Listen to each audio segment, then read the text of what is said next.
Jovana perlu bantuan bukan ditambah penderitaan. Wanita Parti Amanah Negara Awan melahirkan rasa terkejut dengan peristiwa seorang gadis bawah umur 16 tahun dirogol ketika ditahan dalam lokap balai polis di Miri. Ketua Awan Aiman Aitirah dalam kenyataannya berkata, peristiwa yang berlaku di balai polis tersebut pada 9 Januari 2021 lalu adalah satu berita yang sangat mendukacitakan, mengejutkan dan wajar dikecam sekeras-kerasnya. Siasatan menyeluruh dari hal insiden tersebut adalah perlu disegerakan memandangkan ia merupakan kes berkepentingan awam. Apatah lagi mangsa terlibat adalah seorang yang masih berstatus kanak-kanak dan insiden malang itu berlaku dalam pusat tahanan di bawah kendalian pihak berkuasa yakni polis, katanya dalam satu kenyataan.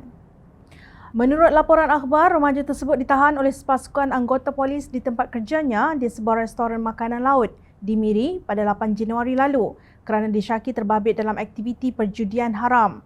Remaja itu mendakwa dia satu-satunya wanita ditahan di lokap berkenaan dan diletakkan di dalam sel berasingan dengan 12 lagi tahanan lelaki yang tidak berkunci. Katanya antara jam 4 hingga 5 pagi, seorang tahanan lelaki yang memiliki kunci lokap tahanan wanita membuka pintu sel itu dan membawanya ke tandas balai polis tersebut sebelum merogolnya.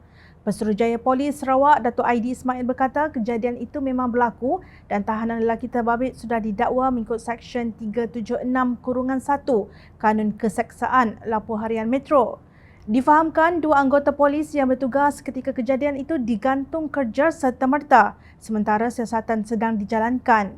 Bagaimanapun, Aiman berpendapat peristiwa tersebut sangat jelas menunjukkan bahawa balai polis kini bukan lagi satu tempat yang selamat kepada awam khususnya kanak-kanak dan ini sama sekali tidak boleh kita terima dan kita biarkan.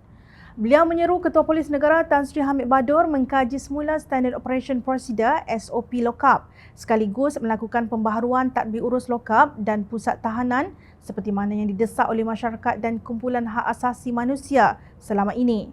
Beliau terkejut kerana dua anggota polis yang bertugas pada malam kejadian hanya diambil tindakan digantung kerja. Sewajarnya dua anggota tersebut disiasat segera di bawah Akta Kanak-Kanak 2001, khususnya di bawah Seksyen 31, kata beliau. Akta itu memperuntukkan bahawa mana-mana orang menjadi orang yang menjaga anak, menyalahgunakan, mengabaikan, meninggalkan atau mendedahkan anak atau bertindak secara cuai dengan cara yang mungkin menyebabkan dia cedera fizikal atau emosi.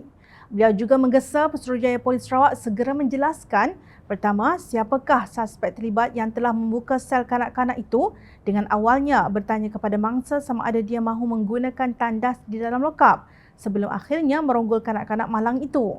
Kedua, bagaimana suspek tersebut boleh memiliki kunci sel lokap kanak-kanak malang itu. Ketiga, mengapa tahanan kanak-kanak perempuan ini tidak diasingkan daripada sel tahanan orang-orang lelaki dan dewasa.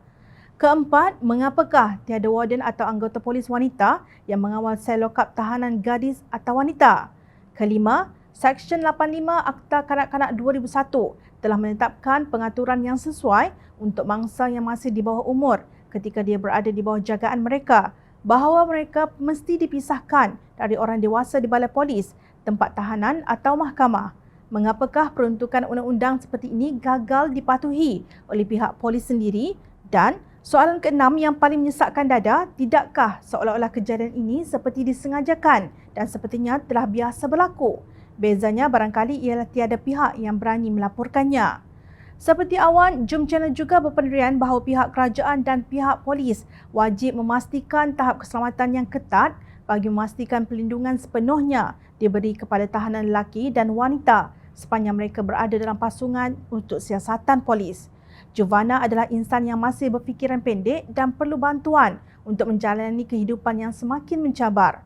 Amat malang apabila ada manusia berhati binatang yang menambah derita kepada Jovana yang bermasalah. Pihak berkuasa termasuk mahkamah wajib mengambil tindakan tegas terhadap pihak yang terbabit tanpa takut atau memihak. Nampak tak? Inilah dia antara gejala kerajaan yang gagal.